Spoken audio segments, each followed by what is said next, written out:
마태복음 26장. 예수께서 이 말씀을 마치시고 제자들에게 말씀하셨다. 이제 이틀 후면 유월절이다. 그때 인자가 배반당하고 넘겨져 십자가에 못 박힐 것이다. 그 순간에 대제사장과 종교 지도자들 무리가 가야바라 하는 대제사장의 집무실에 모여 예수를 몰래 잡아 죽이려는 음모를 꾸미고 있었다. 그들은 괜히 폭동이 나는 것은 싫다고 말하며 유월절 기간에는 그 일을 하지 않기로 뜻을 모았다. 예수께서 나병 환자 시몬의 손님으로 베다니에 계실 때 어떤 여자가 다가와서 저녁을 드시는 그분께 아주 값비싼 향유 한 병을 부어드렸다. 제자들이 그것을 보고 발끈했다. 저렇게 한심한 일을 하다니. 이것을 큰 돈을 받고 팔아서 그 돈을 가난한 사람들에게 줄 수도 있었을 텐데. 예수께서 사태를 알아차리고 끼어드셨다. 너희는 어째서 이 여자를 괴롭게 하느냐? 이 여자는 지금 나한테 말할 수 없이 소중한 일을 한 것이다. 가난한 사람들은 평생 동안 너희와 함께 있겠지만 나는 그렇지 않다. 이 여자가 내 몸에 향유를 부은 것은 내게 기름을 부어 내 장례를 준비한 것이다. 내가 분명히 말한다. 온 세상에 메시지가 전파되는 곳마다 지금 이 여자가 한 일도 기억되고 기려질 것이다. 그때 12제자 가운데 하나인 가룟 유다라는 자가 대제사장 무리에게 가서 말했다. 그를 당신들에게 넘겨주면 얼마나 주겠소. 그들은 은화 30개에 합의했다. 그때부터 유다는 예수를 넘겨줄 적당한 기회를 노렸다. 무교절 첫날 제자들이 예수께 와서 말했다. 우리가 어디에서 유월절 식사를 준비하기 원하십니까? 예수께서 말씀하셨다. 시내로 들어가 한 남자에게 가서 선생님께서 내 때가 다 되었으니 나와 내 제자들이 내 집에서 유월절 식사를 지키고자 한다고 말하여라. 제자들은 정확히 예수께서 지시하신 대로 유월절 식사를 준비했다. 해가 진 후에 예수와 12제자가 식탁에 둘러앉았다. 식사 중에 예수께서 말씀하셨다. 괴롭지만 너희에게 중요한 말을 해야겠다. 너희 가운데 한 사람이 음모를 꾸미는 세력에게 나를 넘겨줄 것이다. 그들이 소스라치게 놀라서 한 사람씩 돌아가며 묻기 시작했다. 저는 아니겠지요, 주님. 예수께서 대답하셨다. 나를 넘겨줄 사람은 날마다 나와 함께 먹는 사람이고 식탁에서 내게 음식을 건네주는 사람이다. 인자가 배반당하는 것이 성경에 기록되어 있으니 이것이 전혀 뜻밖의 일은 아니다. 그러나 인자를 배반하여 넘겨줄 그 사람은 이 일을 하느니 차라리 태어나지 않았으면 좋았을 것이다. 그때 이미 배반저로 돌아선 유다가 말했다. 랍비님, 저는 아니겠지요? 예수께서 말씀하셨다. 유다야, 나를 속일 생각은 마라. 식사 중에 예수께서 빵을 들어 축복하시고 떼어서 제자들에게 주셨다. 받아서 먹어라. 이것은 내 몸이다. 또 잔을 들어 하나님께 감사하신 후에 그들에게 주셨다. 너희 모두 이것을 마셔라. 이것은 내 피다. 죄를 용서하려고 많은 사람들을 위해 붓는 하나님의 새 언약이다. 내 아버지의 나라에서 너희와 함께 마실 새날까지 내가 이 잔으로 다시는 포도주를 마시지 않을 것이다. 그들은 찬송을 부르고 곧장 올리브산으로 갔다. 그때 예수께서 제자들에게 말씀하셨다. 이 밤이 다하기 전에 내게 벌어지는 일 때문에 너희가 넘어지고 말 것이다. 성경은 이렇게 말한다. 내가 목자를 치리니 양들이 허둥지둥 흩어질 것이다. 그러나 내가 살아난 뒤에는 너희 목자인 내가 너희보다 먼저 앞장서 갈릴리로 갈 것이다. 베드로가 불쑥 끼어들었다. 주님 때문에 다른 사람들이 다 넘어진다 해도 저는 그러지 않겠습니다. 예수께서 말씀하셨다. 너무 자신하지 마라. 바로 오늘 밤 수탉이 새벽을 알리기 전에 내가 나를 3번 부인할 것이다. 베드로가 우겼다. 주님과 함께 죽는 한이 있어도 절대로 주님을 부인하지 않겠습니다. 다른 제자들도 모두 똑같이 말했다. 그러고 나서 예수께서 그들과 함께 겟세마네라는 동산으로 가서 제자들에게 말씀하셨다. 내가 저기 가서 기도하는 동안에 너희는 여기 있어라. 베드로와 세베대의 2 아들을 데리고 가시면서 예수께서는 심히 괴로워 슬픔에 잠겼다. 예수께서 말씀하셨다. 이 슬픔이 내 생명을 꺾어버리는구나. 여기서 나와 함께 깨어 있어라. 예수께서 조금 더 나아가 얼굴을 땅에 대고 기도하셨다. 내 아버지, 다른 길이 있거든 나를 여기서 벗어나게 해 주십시오. 그러나 내가 원하는 대로 하지 마시고 아버지께서 원하시는 대로 행하십시오. 아버지, 아버지께서 원하시는 것이 무엇입니까? 예수께서 돌아와 보니 제자들이 곤히 잠들어 있었다. 예수께서 베드로에게 말씀하셨다. 단 1시간도 나와 함께 견딜 수 없더냐. 깨어 있어라. 위험에 처한 줄도 모른 채 유혹에 빠지는 일이 없도록 기도하여라. 너는 하나님 안에서 무엇이든 열심히 할 각오가 되어 있다만 한편으로는 난로가에 잠든 늙은 개처럼 나른하구나. 예수께서 2번째로 그들을 떠나서 다시 기도하셨다. 내 아버지, 이 잔을 마지막 한 방울까지 마시는 것 외에 다른 길이 없다면 나는 각오가 되어 있습니다. 아버지 방법대로 하십시오.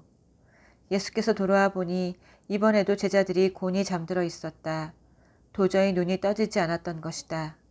예수께서 이번에는 그들을 자도록 두시고 3번째로 가서 기도하시되 똑같은 말씀으로 마지막으로 한 번 더 기도하셨다. 예수께서 돌아와 말씀하셨다. 밤새도록 자려느냐? 내 때가 되었다. 인자가 죄인들의 손에 넘어간다. 일어나거라. 가자. 나를 배반할 자가 왔다. 예수의 입에서 그 말이 채 떨어지기가 무섭게 12 제자 가운데 하나인 유다가 나타났다. 그 곁에는 대제사장과 종교 지도자들이 보낸 무리가 칼과 몽둥이를 들고 함께 있었다. 배반자는 그들과 암호를 짜두었다. 내가 입 맞추는 사람이 바로 그자니 그를 잡으시오. 그는 곧장 예수께 가서 랍비님 안녕하십니까 하고 인사하며 그분께 입을 맞추었다. 예수께서 말씀하셨다. 친구여, 이 무슨 짓이냐. 그러자 무리가 달려들어 그분을 붙잡아 거칠게 다루었다. 예수와 함께 있던 사람들 가운데 하나가 칼을 뽑아 휘둘러서 대제사장의 종의 귀를 잘라버렸다. 예수께서 말씀하셨다. 그 칼을 도로 꽂아라. 칼을 쓰는 자는 다 칼로 망하는 법이다. 내가 당장이라도 내 아버지께 청하여서 전투 태세를 갖춘 천사 12중대를 여기로 오게 할 수 있다는 것을 너희는 모르느냐. 하지만 내가 그렇게 하면 이런 일이 일어나야 한다고 한 성경 말씀이 어떻게 이루어지겠느냐. 그런 다음 예수께서 무리에게 말씀하셨다. 내가 위험한 번제자라도 되는 것처럼 칼과 몽둥이로 나를 잡으러 오다니 이게 무슨 짓이냐. 내가 날마다 성전에 앉아서 가르쳤지만 너희는 내게 손 하나 대지 않았다. 너희가 이렇게 한 것은 예언자의 글을 확증하고 성취하기 위해서다. 그때 제자들이 모두 황급히 달아났다. 예수를 잡은 무리가 그분을 대제사장 가야바 앞으로 끌고 갔다. 거기서 종교학자와 지도자들이 모여 있었다. 그들이 대제사장의 안뜰에 이를 때까지 베드로는 안전한 거리를 두고 뒤따라갔다. 그는 하인들 틈에 슬며시 섞여서 일이 어떻게 되는지 지켜보았다. 대제사장들은 예수께 사형을 선고하기 위해 유대 의회와 공모에 그분을 고발할 죄목을 꾸며내려고 했다. 그러나 많은 사람들이 나서서 줄줄이 거짓 증언을 내놓았는데도 믿을 만한 것이 하나도 없었다. 마침내 2사람이 나와서 이렇게 고발했다.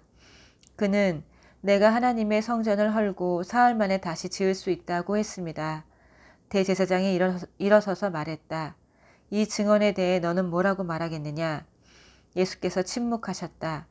그러자 대제사장이 말했다. 내가 살아계신 하나님의 권세로 너에게 명한다. 내가 하나님의 아들 메시아인지 말하여라. 예수께서 짧게 말씀하셨다. 내가 그렇게 말했다. 그러나 그것이 전부가 아니다. 조만간 내 눈으로 직접 보게 될 것이다. 전능하신 분의 오른편에 앉은 인자가 하늘 구름을 타고 올 것이다. 그 말에 대제사장이 흥분해서 자기 옷을 찢으며 소리쳤다. 이 자가 하나님을 모독했소. 그를 고발할 증인이 무슨 필요가 있겠소. 그가 하나님을 모독하는 것을 여러분이 다 들었소. 여러분은 이 신성 모독을 그냥 두고 볼 셈이요? 그들이 일제히 말했다. 사형입니다. 그 정도라면 사형 선고가 마땅합니다. 그러자 사람들이 예수의 얼굴에 침을 뱉고 그분을 주먹으로 쳤다. 그들은 그분을 때리면서 조롱했다. 예언해봐라 메시아야. 이번에 너를 친 사람이 누구냐. 그동안 베드로는 안뜰에 앉아 있었다. 한 여종이 그에게 다가와서 말했다. 당신도 갈릴리 사람 예수와 함께 있지 않았나요? 그곳에 있는 모든 사람 앞에서 베드로는 부인했다. 당신이 무슨 말을 하는지 모르겠소. 그가 문 쪽으로 가니 또 다른 사람이 옆에 있는 사람들에게 말했다. 이 사람도 나사렛 예수와 함께 있었소. 베드로는 다시 한번 부인하며 맹세까지 더했다. 맹세하지만 나는 그 사람을 본 적도 없소. 잠시 후에 몇몇 구경꾼들이 베드로에게 다가왔다. 너도 그들 가운데 하나가 틀림없다. 내 사투리를 보면 안다. 그러자 베드로는 너무 두려워서 저주하며 말했다. 나는 그 사람을 모르오. 바로 그때 수탉이 울었다.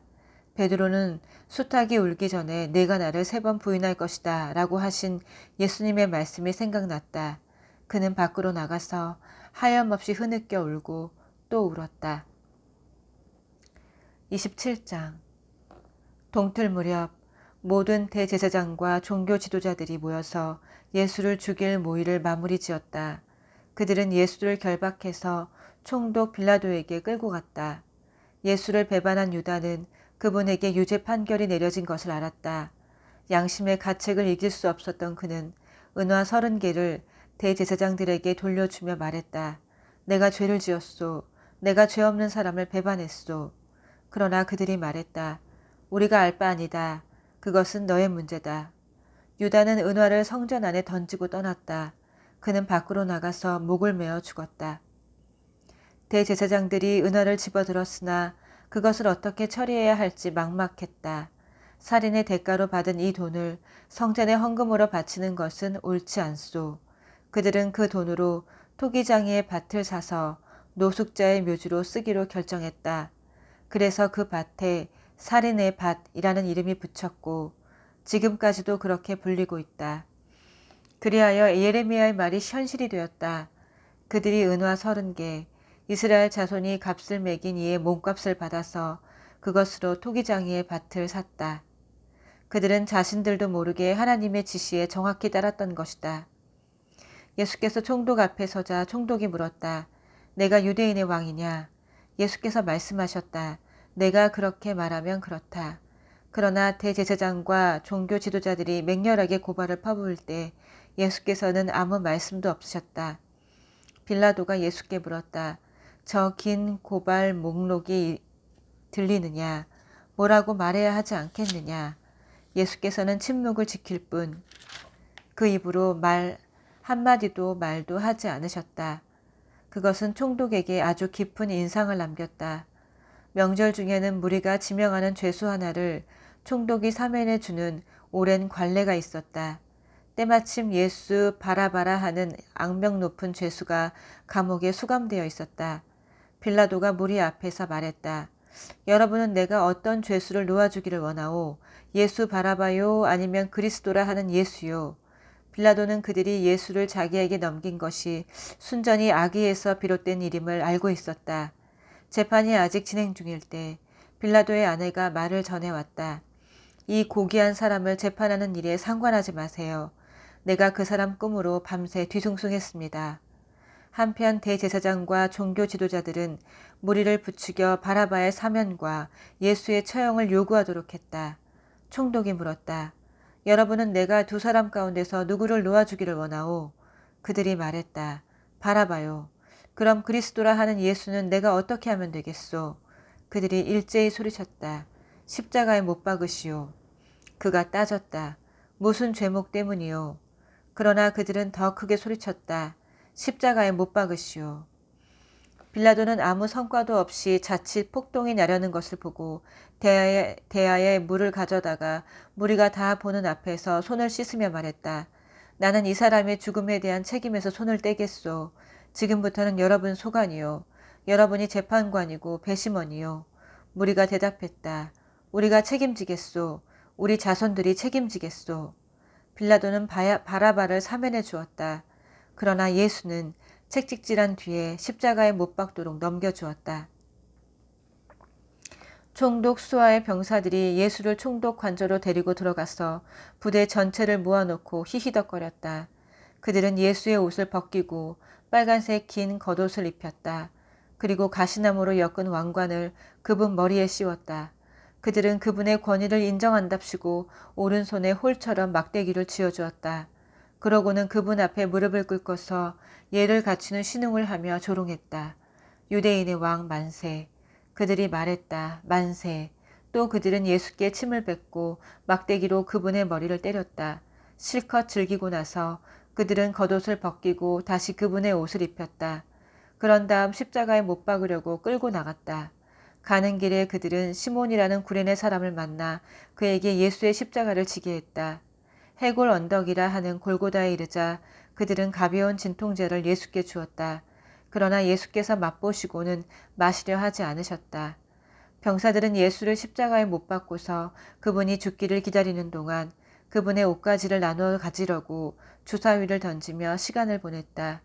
그분의 머리 위에는 이 사람은 유대인의 왕 예수다라고 쓴 팻말이 붙어 있었다. 예수와 함께 죄수 두 사람도 십자가에 달렸는데 하나는 그분 오른쪽에 다른 하나는 왼쪽에 달렸다. 길을 가던 사람들은 슬픈 척 고개를 저으며 예수를 조롱했다. 성전을 헐고 사흘 만에 다시 짓겠다고 으스대던 내가 아니냐. 그러니 실력을 보여봐라. 내 자신을 구원해보라고. 내가 정말 하나님의 아들이면 그 십자가에서 내려와 봐라. 바로 그 자리에서 대제사장들도 종교학자와 지도자와 나머지 사람들과 어울려 신나게 그분을 비웃었다. 그가 다른 사람은 구원하더니 자기는 구원하지 못하는군. 이스라엘의 왕이라고? 그럼 그 십자가에서 내려와 보시지. 그러면 우리가 다 믿을 텐데. 하나님을 철석같이 믿더니만 어디 하나님이 이제 자기 아들을 구해주시나 보자.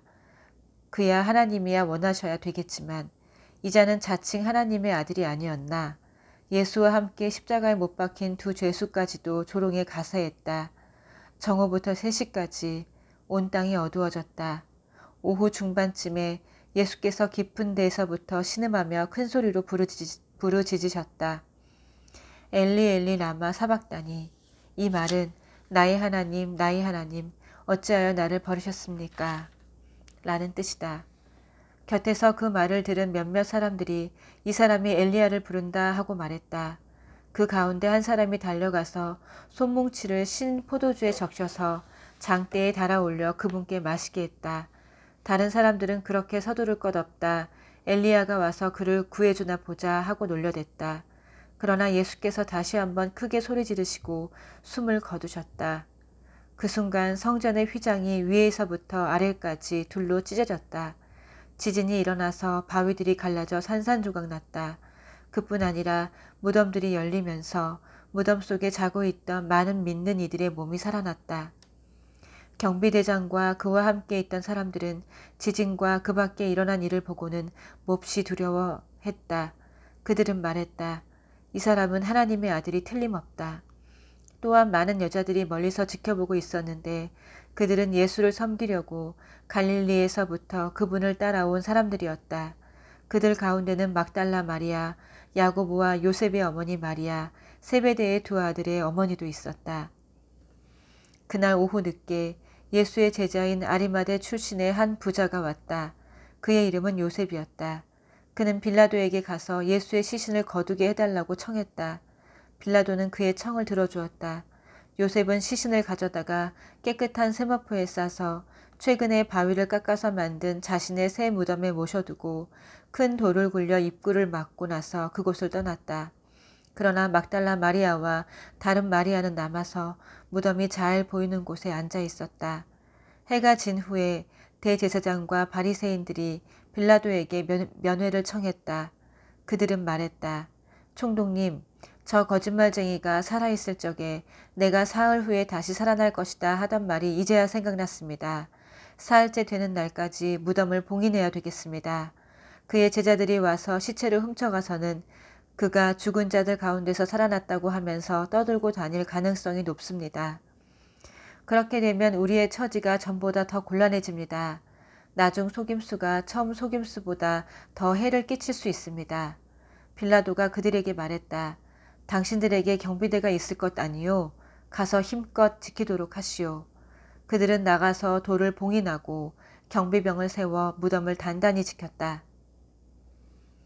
28장 안식일이 지나고 새로운 한 주의 먼동이 틀 무렵 막달라 마리아와 다른 마리아가 무덤을 지키려고 갔다.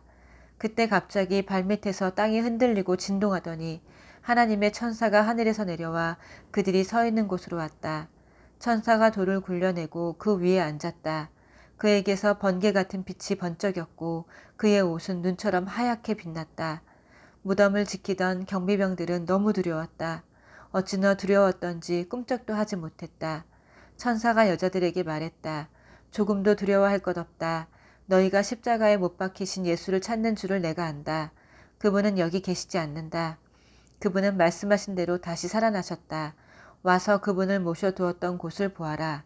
자, 어서 가서 제자들에게 말하여라. 그분께서 죽은 자들 가운데서 살아나셨다.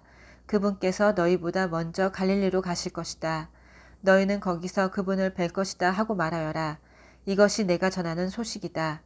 여자들은 크게 놀라고 기쁨에 겨워 한시도 지체하지 않고 무덤을 떠났다. 그들은 제자들에게 전하려고 달려갔다. 그때 예수께서 그들을 만나셔서 그들을 멈추어 세우고 말씀하셨다. 잘 있었느냐? 여자들은 무릎을 꿇고 그분의 발을 붙잡고 경배했다.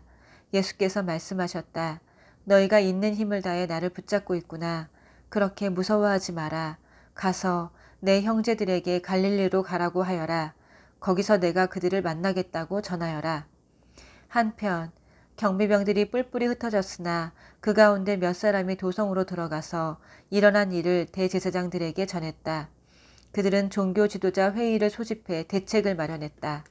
그들은 거액의 돈을 병사들에게 주면서 밤에 그의 제자들이 와서 우리가 잠든 사이에 시체를 훔쳐갔다고 말하도록 매수했다. 그러고는 너희가 근무 중에 잤다는 말이 혹시 총독에게 들어가더라도 우리가 문책을 면하게 해주겠다며 그들을 안심시켰다. 병사들은 뇌물을 받고서 그들이 시킨 대로 했다. 유대 의회에서 날조해낸 그 이야기가 지금까지 나돌고 있다. 한편 갈릴리로 떠난 11제자는 예수께서 다시 만날 장소로 정해주신 산으로 향했다. 예수를 뵙는 순간에 그들은 그분께 경배했다. 그러나 경배하기를 망설이며 그분께 자신의 인생을 완전히 걸어야 할지 확신하지 못하는 사람들도 있었다. 이에 아랑곳하지 않고 예수께서 곧바로 이렇게 지시하셨다. 하나님께서 내게 주신 권세와 명령으로 너희에게 이 일을 맡긴다. 너희는 세상으로 두루나가서 만나는 모든 사람마다 이 생명의 길로 훈련시키고 아버지와 아들과 성령의 이름으로 그들에게 세례를 주어 표를 삼아라. 그리고 내가 너희에게 명령한 모든 것을 삶으로 살아가도록 가르쳐라. 너희가 이 일을 하는 동안에 이 시대가 끝날 때까지 날마다 하루도 빠짐없이 내가 너희와 함께 있을 것이다. 아멘.